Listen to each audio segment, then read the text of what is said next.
Bismillahirrahmanirrahim. Assalamualaikum warahmatullahi wabarakatuh. Halo anak-anak, kembali lagi kita belajar kimia. Pada kesempatan kali ini kita akan membahas mengenai sistem koloid. Nah, sebelum kita mulai pembelajaran, alangkah lebih baiknya untuk kita berdoa terlebih dahulu. Berdoa dimulai. Baik, berdoa selesai. Baik anak-anak, silakan kalian siapkan alat tulisnya untuk langsung bisa mencatat hal-hal penting yang akan Ibu sampaikan ke depannya. Oke, kita langsung saja bahas mengenai sistem koloid ya. Nah, sebelum itu Ibu ada gambar nih. Ya. Ini kan adalah gambar minyak rambut, gel rambut gitu ya, atau krim rambut. Nah, biasanya kan untuk menjaga penampilan gitu laki-laki itu biasanya suka menggunakan gel ataupun krim rambut seperti ini ya. Gel rambut ini berfungsi untuk memudahkan mengkilapkan, mengatur penataan atau sisiran rambut. Nah, bahan dasar minyak rambut ini kan biasanya dari minyak kelapa, lanolin atau wax gitu ya. Nah, itu biasanya sering ditambahkan ke bahan-bahan dasarnya ini gitu kan. Kemudian selain itu juga dia mengandung vitamin E, protein, parfum. Nah, bentuk dari gel rambut ini atau minyak rambut ini itu bermacam-macam. Ada yang berupa minyak, ada yang berupa krim seperti ini, ada yang berupa gel seperti ini. Nah, krim dan gel ini termasuk ke dalam jenis koloid. Emang apa sih sebenarnya koloid itu? Kemudian jenis koloid apakah? Nah, yang contoh ini tuh jenis koloid apa? Nanti setelah mempelajari ini kalian akan tahu gel dan krim ini merupakan jenis koloid jenis apa. Oke, baik kita mulai. Bahas lebih mendalam lagi ya. Di dalam koloid itu juga disebut sebagai sistem dispersi koloid ya. Sistem dispersi itu apa sih? Sistem dispersi itu adalah campuran antara fase terdispersi dengan medium pendispersinya yang bercampur secara merata. Oke. Jadi di dalam koloid itu campuran antara dua fasa yang ada disebut fase terdispersi. Nah, fase terdispersi ini atau bisa juga disebut sebagai zat terlarutnya gitu, yang terlarutnya gitu kan. Kemudian medium pendispersi ini bisa disebut sebagai zat pelarutnya.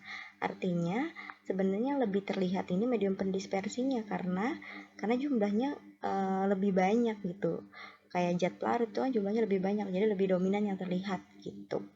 Ya, jadi sistem dispersi nanti ada yang disebut dispersi halus atau bentuk larutan, ada dispersi koloid, ada dispersi kasar atau suspensi. Nah, perbedaannya apa sih? Untuk memahami koloid sendiri kita harus bisa membedakan gitu antara koloid, larutan dan suspensi gitu. Kita lihat dulu ya di sini ya. Kalau suspensi itu contohnya misalnya ini. Suspensi itu contohnya ketika kita misalnya air ditambah pasir. Kalian bisa bayangkan ya, air ditambah pasir. Misalnya di sini contohnya ya, Ibu ambil. Kemudian larutan ini misalnya air ditambah garam atau gula gitulah ya. Garam. Nah, kalau koloid ini misalnya Ibu ambil contoh susu. Oke, kita bedakan nih ya. Ini biar kebayang aja Ibu kasih contoh seperti ini ya. Kalau suspensi, ya itu kita bayangkan ada campuran air dan pasir gitu. Nah, itu dia disebut sebagai fasanya itu heterogen. Heterogen itu artinya dua fasa gitu. Artinya terdapat dua fasa.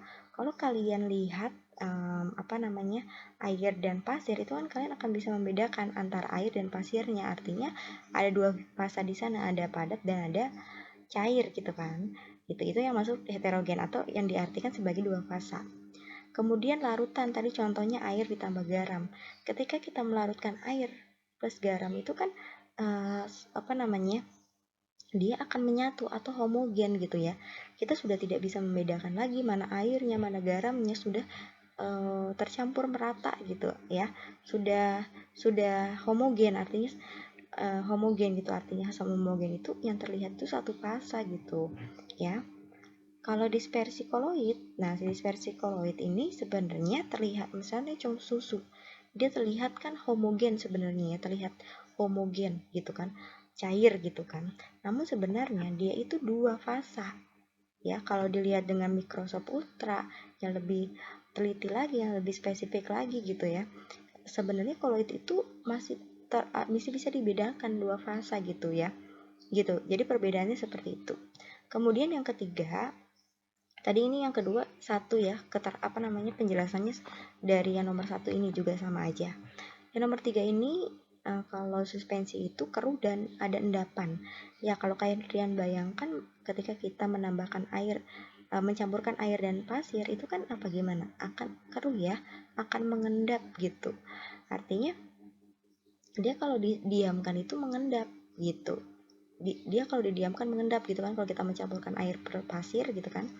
Nah, kemudian kalau air plus garam, kita bayangkan gitu, dia jernih tadi, dia sudah tidak bisa membedakan mana air mana garamnya. Nah, ini ketika jernih ini ya ketika jumlah garamnya itu tidak lebih banyak dari air. Artinya kita sudah belajar kelarutan asik kelarutan ya, kalau terus ditambahkan ya akan mengendap, tapi ini sewajarnya aja dia akan jernih gitu kelihatannya. Kemudian kalau koloid dia itu keruh tanpa endapan. Ya, koloid itu dia kan kelihatan ya tidak jernih gitu atau keruh seperti itu, kayak susu itu kan keruh, tapi dia tidak ada endapan, tanpa endapan. Ya, dia relatif stabil sebenarnya. Artinya ketika tidak ada perlakuan apapun didiamkan itu dia tidak akan menimbulkan endapan. Kalau kalian diamkan susu itu kan tidak akan ada endapan ya. Kalau air dan garam juga kita diamkan lama itu tidak akan mengendap, tetap jernih. Nah, kecuali air dan pasir. Ketika kita diamkan itu akan terpisah lagi antara air dan pasirnya. Gitu. Kemudian yang keempat, suspensi ini dia dapat disaring. Coba bayangkan, karena partikelnya yang besar gitu ya, dia dapat tersaring oleh saringan biasa itu tersaring. Apalagi kalau saringan yang lebih kecil lagi, pori-porinya itu udah pasti dia bisa tersaring gitu ya. Kemudian ada larutan. Larutan itu dia tidak dapat disaring, artinya dia loss gitu, karena partikelnya yang kecil ya dia akan lolos, tidak dapat disaring gitu. Kalau koloid dia dapat disaring dengan kertas saring ultra ya. Artinya bisa disaring, dia tuh bisa disaring ketika apa? Ketika saringannya itu seperti saringan ultra, pori-porinya kecil atau semi permeable seperti itu.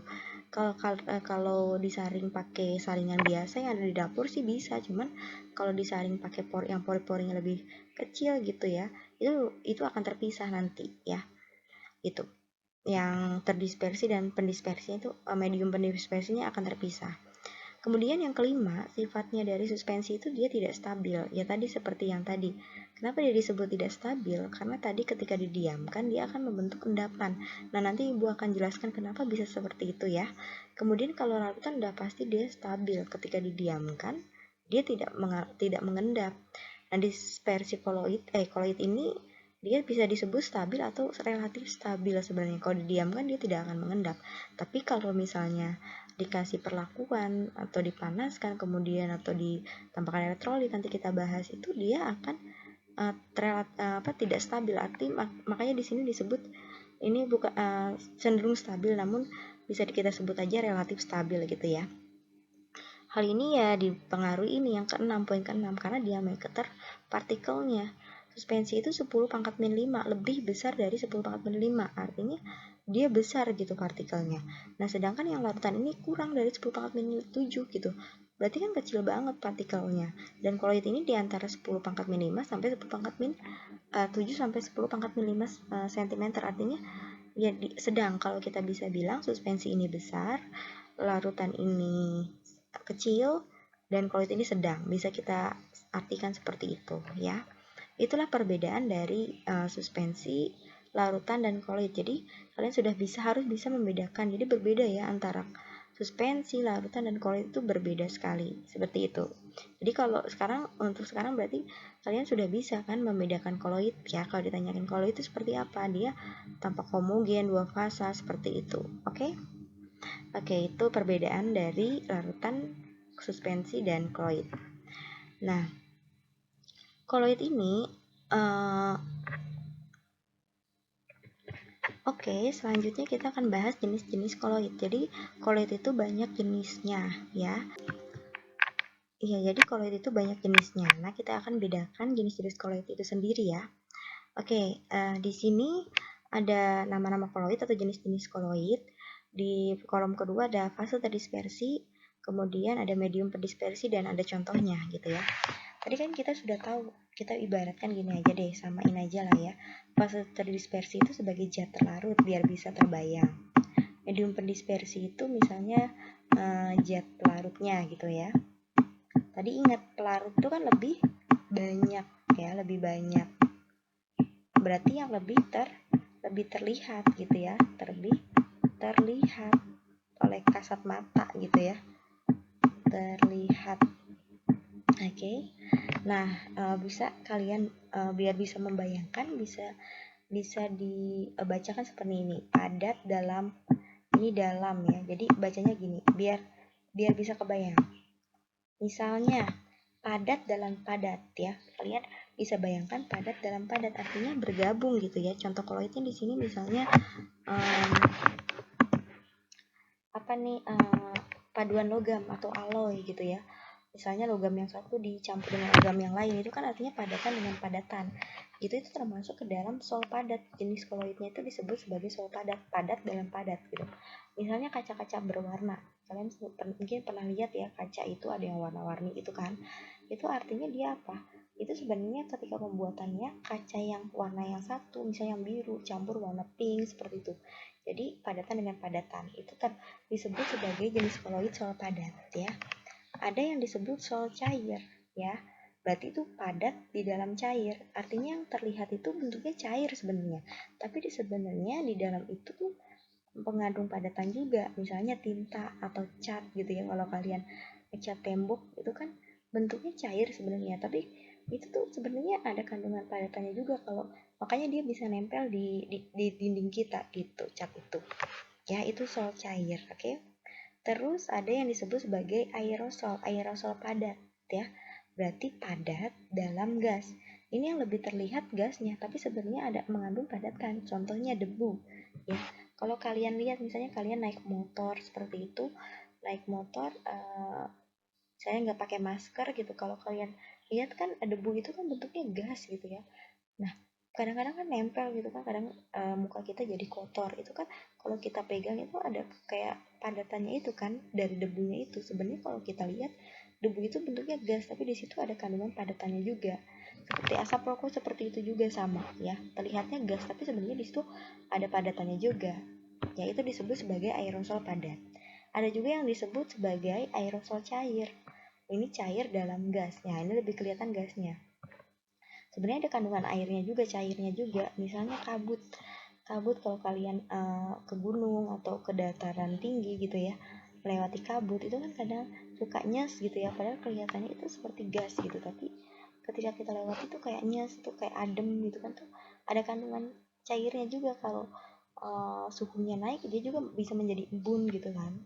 Awan juga seperti itu, terlihatnya gas tapi ada kandungan airnya juga di dalam gas itu tersendiri. Itu aerosol cair. Terus ada juga disebut emulsi padat, itu cair dalam padat ya, kelihatannya padat tapi sebenarnya ada cairannya gitu. Misalnya apa contohnya? Mentega gitu ya, mentega kan kelihatannya padat, sebenarnya itu kalau dipegang itu berair gitu kan. Keju seperti itu, mutiara juga itu termasuk ke dalam jenis koloid emulsi padat. Ada juga emulsi cair yang kayak tadi yang ibu contohkan, susu ya, itu cair dalam cair. Itu kan ada campur, susu itu kan ada campuran air dan apa tuh namanya, kasein gitu kan. Itu kan cair dengan cair, itu susu. Es krim ya, santan, mayones itu juga termasuk ke dalam emulsi cair. Jadi campuran antara cair dalam cair gitu. Terus ada yang juga disebut sebagai busa padat ya. Busa padat tuh ada gas dalam padat, artinya kelihatannya padat ya, kayak batu apung, styrofoam. Nah, styrofoam itu kelihatannya padat, sebenarnya dia mengandung gas, makanya bentuknya nggak padat gitu, nggak, maksudnya ketika kita uh, pegang itu kan kelihatannya bisa kempes gitu kan si styrofoam ini gitu. Itu artinya dia busa padat. Ada juga yang disebut sebagai busa cair atau sering juga disebut buih gitu ya. Kita juga sering nyebut sebagai buih. Nah, itu gas dalam cair. Kelihatannya kan cair tapi sebenarnya ada gasnya. Nah, seperti busa sabun kalau kita buat busa atau gelembung gitu kan, itu kan terlihatnya busa itu terlihatnya cair ya, tapi sebenarnya kan ada gasnya, makanya gelembung-gelembung kayak krim kocok seperti itu ya. Itu juga busa cair atau buih ya. Itulah jenis-jenis koloid. Jadi kalian harus pahami namanya, jenis koloidnya, kemudian fase terdispersinya dan medium pendispersinya serta contohnya gitu. Itu ya jenis-jenis koloid. Kita lanjut ke dalam Oke, kita lanjut ke sifat-sifat koloid. Nah, koloid itu punya sifat ya. Punya sifat, ada 8 sifat. Ada efek Tyndall, gerak Brown, elektroforesis, absorpsi, koagulasi, dialisis, koloid pelindung, koloid liofob, dan liofil. Jadi ada 8 sifat nih. Kita bahas satu persatu ya. Kita bahas mulai dari efek Tyndall ya. Efek Tyndall itu apa sih? Efek Tyndall itu adalah sifat koloid, yaitu berupa efek penghamburan cahaya oleh partikel koloid ya. Contohnya gini, contohnya pada sorot lampu mobil di daerah berkabut. Kalau kalian sering lihat, kalau kalian pernah lihat gitu ya, misalnya ada kendaraan mobil, biasanya kalau misalnya di malam hari atau yang berkabut gitu, kalau kalian lihat itu kan akan apa ya namanya, sinarnya itu akan terhambur ya, dari sinar yang di mobil itu dia akan terhambur. Nah, bisa kita lihat di sini nih. Misalnya di sini yang A ini larutan, yang B ini sistem koloid. Di sini masing-masing diberikan sinar. Nah, kalau larutan itu biasanya dia tembus ya, langsung gitu, tembus lurus gitu. Nah, kalau koloid itu dia dihamburkan. Karena apa? Nanti kita bahas nih. Karena ini, kenapa bisa seperti itu? Karena ada partikel-partikelnya yang terus bergerak zigzag. Nanti yang akan dibahas selanjutnya itu sifat selanjutnya. Jadi ada partikel yang terus bergerak zigzag, otomatis dia akan bisa menghamburkan cahaya. Jadi gitu. Makanya kayak di apa tuh namanya? Misalnya siang hari ya, di rumah kita, padahal sinar matahari itu nggak langsung menyinari ruangan tersebut ya, tapi kenapa di siang hari rumah tersebut bisa ada cahaya. Nah, itu karena apa? Di dalam ruangan itu kan ada debu, ada asap segala macam. Itu kan koloid ya. Ketika diberikan sinar, dia sifatnya apa? Nah, sifat efek Tyndall tadi, dia akan memberikan efek penghamburan cahaya. Makanya di ruangan-ruangan walaupun dia tidak langsung tersorot oleh sinar matahari, dia tetap terang karena tadi sinar mataharinya dihamburkan karena adanya tadi ada debu, asap seperti itu. Terus juga adanya warna pelangi dan juga terjadinya warna biru langit pada siang hari. Nah, langit kita kan kadang warna biru, kadang juga timbul pelangi. Nah, awan itu kan koloid tadi ya. Ketika dia diberikan sinar, itu akan terhamburkan dan akan ditangkap oleh sinar tampak yang berupa warna biru tadi. Makanya terlihatlah warna biru di langit kita, gitu ya. Jadi perbedaannya gitu. Kalau larutan ini, kalau misalnya kalian coba percobaan sederhana ini, cairan yang kalian contoh larutan, misalnya tadi air plus garam, kita diberikan sinar, dia akan diteruskan lurus gitu ya. Kalau koloid ini tadi dihamburkan. Nah, kalau suspensi ini dia tidak diteruskan, tidak dihamburkan. Artinya dia tidak tembus dan tidak dihamburkan ya. Artinya sinarnya tidak tembus dan tidak juga dihamburkan, seperti itu. Itu efek Tyndall ya, sifat yang pertama. Kemudian yang kedua, itu sifat yang kedua adalah efek gerak Brown. Gerak Brown. Gerak Brown itu apa sih? Gerak Brown itu adalah gerak acak. Nah, itu kata kuncinya. Gerak acak partikel koloid yang disebabkan tumpukan partikel koloid dengan partikel medium pendispersinya. Hal ini menyebabkan koloid itu tetap stabil dan tidak mengendap. Nah, oke. Jadi, koloid itu punya sifat gerak Brown, artinya gerak acak, atau juga sering disebut sebagai gerak zigzag. Ya, di koloid itu ada partikelnya. Partikelnya itu selalu bergerak karena partikelnya sedang. Ya, kalau kenapa namanya larutan itu dia tidak mengendap, ya? Artinya kan di larutan, kalau kita akan bedakan yang larutan, suspensi dan koloid ya.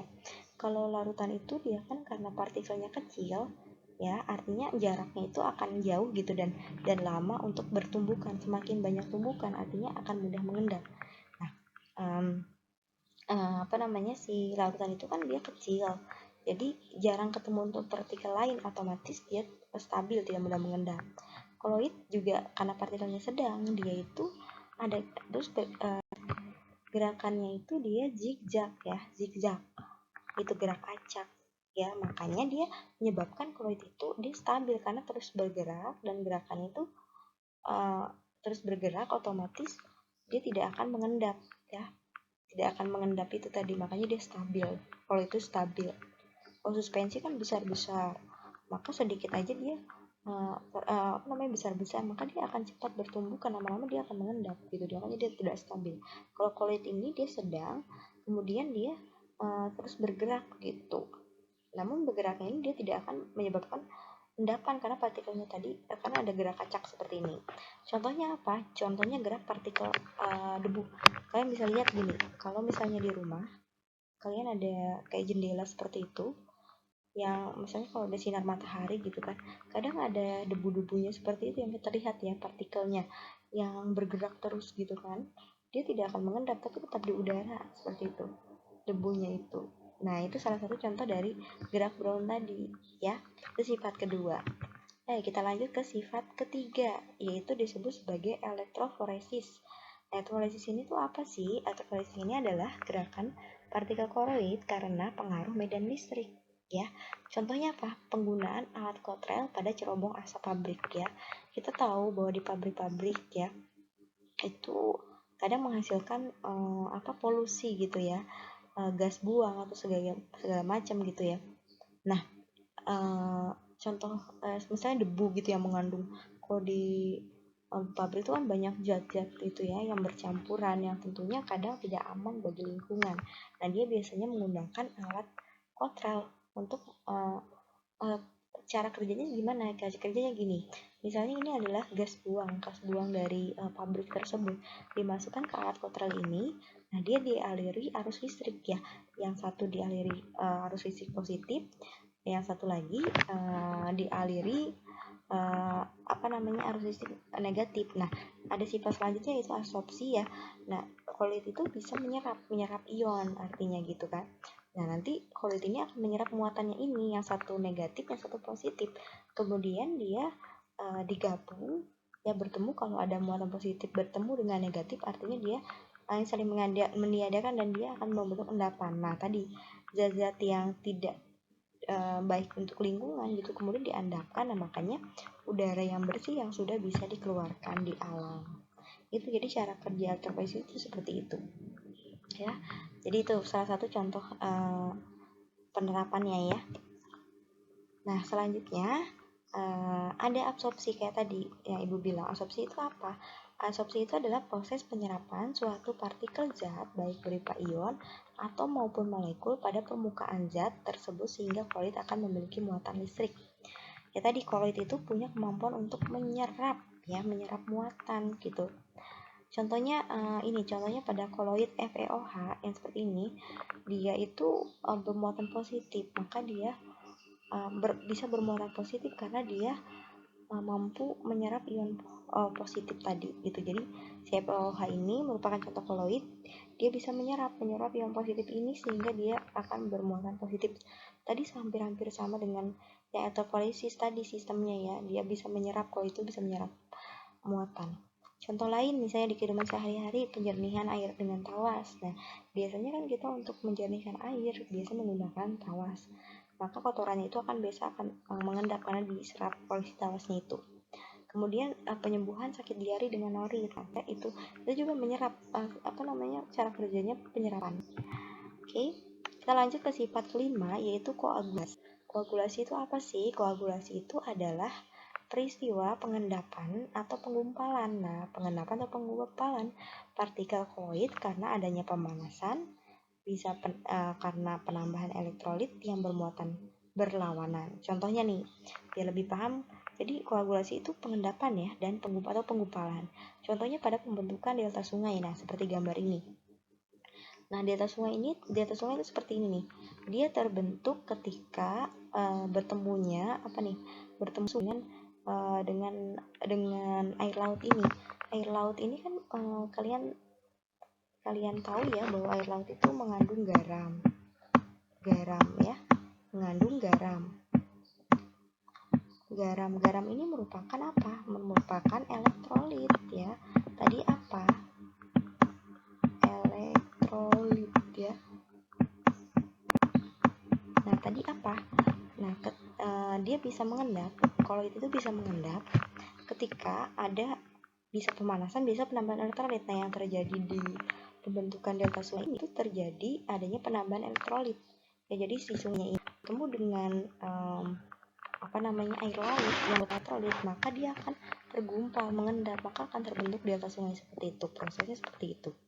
Kemudian contoh lain pada penjernihan penggumpalan darah seperti itu ya, atau ya contohnya pada penggumpalan darah seperti itu ya.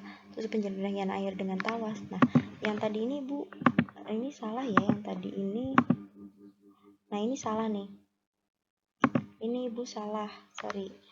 Kalau penjernihan air dengan tawas ini dia contoh dari yang ini.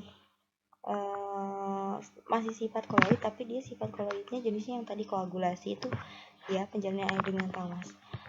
Kayak ini juga contoh lain ada koloid ALOH 3 kali dan dia bermuatan positif. ALOH ini kan tadi bermuatan positif, nah dia bisa dinetralkan dengan ion bermuatan negatif, akibatnya akan terjadi gumpalan. Artinya ya tadi adanya perbedaan muatan itu juga bisa membentuk suatu endapan atau penggumpalan tadi. Oke, itu ya sifat koloid.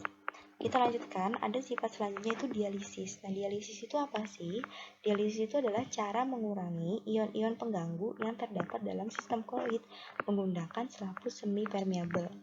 Ya, kurang lebih dialisis ini seperti penyaringan lah ya. Contohnya pada proses cuci darah dengan alat dialisator. Nah, alatnya seperti ini nih. Kita ketahui bahwa darah itu ada proses penyaringan gitu ya pada ginjal kita. Nah, biasanya orang-orang yang gagal ginjal, ya ginjalnya tidak berfungsi, itu dia harus melakukan yang namanya proses cuci darah karena banyak pengotor di dalam darah kita itu. Ya, kalau tidak disaring maka akan merusak tubuh kita dan bisa menyebabkan kematian. Maka dari itu untuk orang-orang yang ginjalnya rusak ataupun gagal ginjal itu harus melakukan proses cuci darah dengan alat dialisator. Jadi alatnya seperti ini ya, kurang lebih jadi darahnya itu masuk ke sini ya. Nah, kurang lebih kayak gini lah gambarannya ya. Dia akan seperti disaring ya, disaring, akhirnya darah yang bebas dari kotorannya itu akan masuk lagi ke tubuh seperti itu ya dialisis. Kemudian kita lanjut ke sifat selanjutnya, yaitu koloid pelindung. Koloid pelindung ini adalah suatu koloid yang ditambahkan pada koloid lain agar diperoleh koloid yang stabil tapi tidak menyebabkan koagulasi karena melapisi partikel koloid sehingga melindungi muatan koloid. Intinya koloid pelindung itu adalah koloid yang melindungi koloid lain gitu ya. Contohnya gelatin merupakan koloid pelindung untuk mencegah terbentuknya kristal es dalam es krim. Nah, dalam pembuatan es krim itu biasanya ada penambahan gelatin ya, supaya apa? Supaya si es krimnya itu tidak terbentuk kristal yang keras-keras gitu. Artinya dia, makanya kalau kalian misalnya coba gitu ya, kalian buat es krim yang satu tanpa gelatin, yang satu pakai gelatin, nah itu akan lebih lembut yang pakai gelatin karena tadi dia mencegah terbentuknya kristal yang keras-keras seperti itu ya, gitu. Ya, tadi kurang lebih gambarnya gitu. Jadi ada partikel koloid pelindung yang melindungi koloid lain gitu. Terus sifat selanjutnya ada koloid liofil dan liofob. Nah, apa sih liofil dan liofob ini? Nah, dia itu sol yang fase terdispersinya mempunyai afinitas besar dalam menarik medium pendispersinya. Jadi dia punya kemampuan untuk menarik medium pendispersinya ya. Kalau liofob itu dia fase terdispersinya mempunyai afinitas kecil terhadap medium pendispersinya gitu ya. Kalau yang tadi fase terdispersinya punya afinitas yang besar, kalau yang ini yang kecil terhadap medium pendispersinya. Contohnya kita ke bedanya gini lah.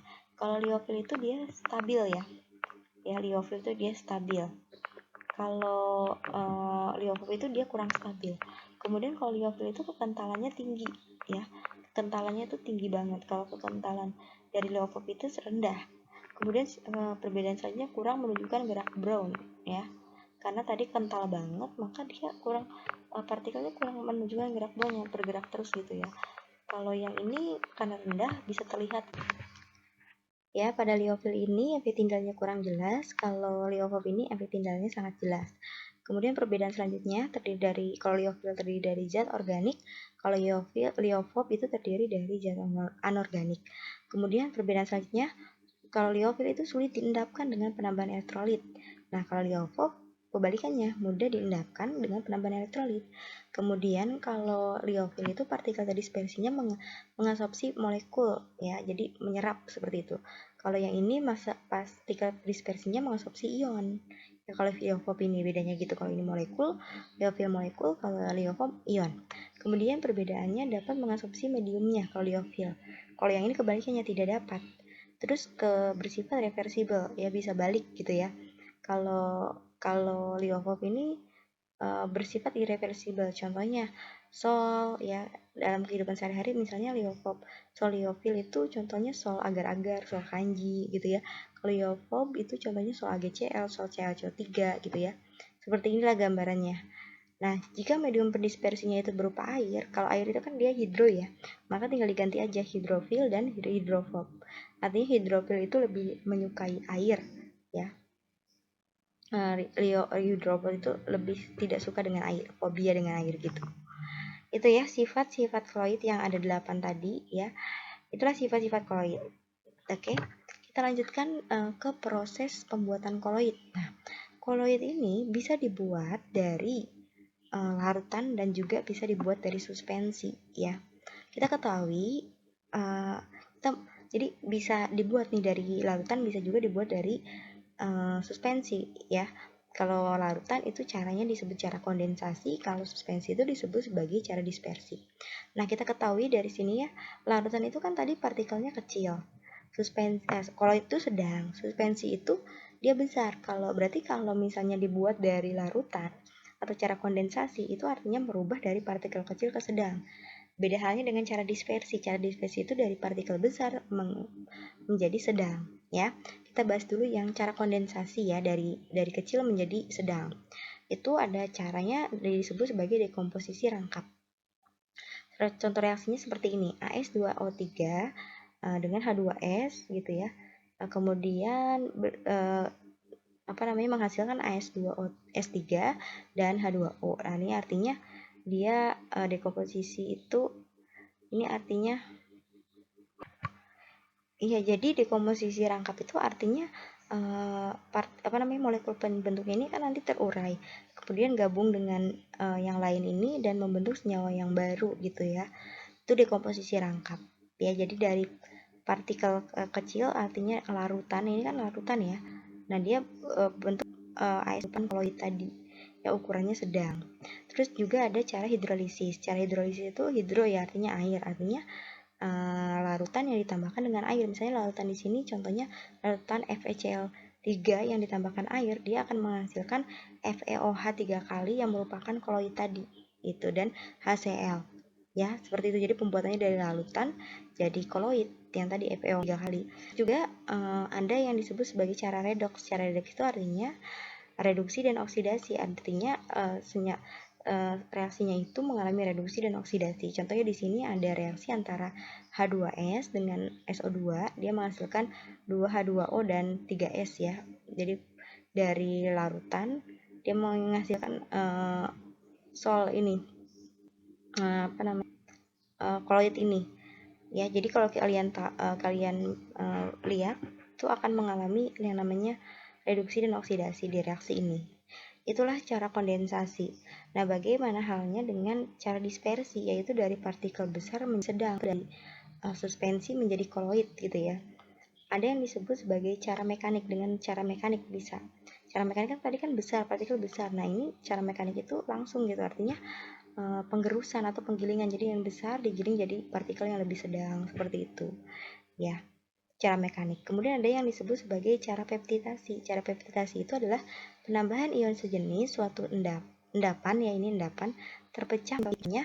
Ini dapat dipeptidasi dengan penambahan larutan elektrolit dari ion sejenis ya ini, misalnya Ki dan NO3. Jadi adanya penambahan ion sejenis itu pada suatu endapan dia akan bisa kan besar nih endapan ini, dia dengan penambahan ion sejenis ini dia akan bisa terpecah menjadi partikel-partikel yang lebih sedang gitu. Terus ada juga yang disebut sebagai cara Busur-Breydig. Nah, cara Busur-Breydig ini memakai loncatan bunga listrik, contohnya pada logam yang dibuat dengan Busur-Breydig. Jadi ada penggunaan medan listrik, ada bunga-bunga listrik ya yang nantinya bisa menjadikan yang tadinya besar ukurannya menjadi lebih kecil pada contoh logam tadi ya, gitu. Itulah proses pembuatan koloid ya. Nah, koloid ini banyak penerapannya dalam kehidupan sehari-hari, misalnya di dalam bidang industri, misalnya pengolahan karet, pembuatan cat, gula, pemutihan gula, pengolahan asap pabrik, pengolahan kain, penjernihan air. Nah, itu banyak banget dimanfaatkan koloid itu pada bidang industri. Selain itu, banyak juga nih manfaatnya di bidang makanan. Contohnya penerapan koloid di bidang makanan. Tadi pembuatan keju, selai, mayones, agar-agar, susu. Nah, itu juga koloid ya, penerapan koloid. Terus pada bidang farmasi misalnya penggunaan obat norit tadi ya untuk menyembuhkan diare akibat patogen. Terus juga pembuatan kapsul obat yang menggunakan bahan dasar gelatin. Nah, kapsul obat ini biasanya menggunakan gelatin ya. Kemudian bidang kosmetik juga banyak koloid tipe sol diterapkan pada produk kosmetik seperti lipstik, pensil alis gitu ya. Misalnya sol cair penangkap kuku, masker, maskara, terus juga pembersih muka, hairspray, parfum, sabun, terus minyak rambut, deodoran, banyak banget pemanfaatannya di bidang kosmetik ini koloid ini ya. Nah, banyak sekali pemanfaatan koloid, jadi itulah pentingnya kita belajar koloid ini karena banyak pemanfaatan koloid di dalam kehidupan sehari-hari yang kita harus tahu lebih dalam bagaimana itu diterapkan dan seperti apa sifat-sifatnya, jenis koloidnya seperti apa, cara pembuatnya seperti apa. Oke, mungkin itu saja yang bisa Ibu sampaikan mengenai sistem koloid. Terima kasih, Ibu cukupkan. Wabillahi taufiq wa hidayah. Wassalamualaikum warahmatullahi wabarakatuh.